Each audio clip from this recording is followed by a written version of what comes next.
देखिए, जहाँ तक मेरी बात है, मैं तो ये कहा था कि ये मैच ही नहीं खेलना चाहिए हमको पाकिस्तान से, क्योंकि हमारे सिपाही कश्मीर में मर रहे हैं और उनकी हत्या का कारण पड़ोसी देश से आने वाले टेररिस्ट हैं। मैं तो ओपनली कहा था सरकार से, मैं तो ये भी सरकार से सवाल किया, मोदी सरकार से, कि क्या वो उन पीड़ित परिवार से कहेंगे जिन्होंने अपने बहादुर सिपाहियों को खोया कि आप भी कल क्रिकेट मैच देखिए।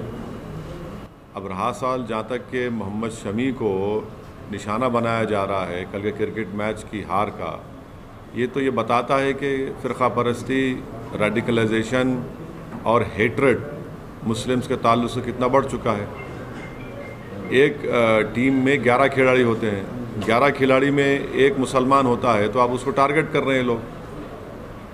भाई, खेल में तो जीत हार होती है ना, कोई टीम जीतती है, कोई हारती है। तो इसमें एक मोहम्मद शमी को टारगेट करना ये बताता है कि हेट्रेड, रेडिकलाइजेशन और कम्युनलाइजेशन कितना बढ़ चुका है और कौन फैला रहा है इसको।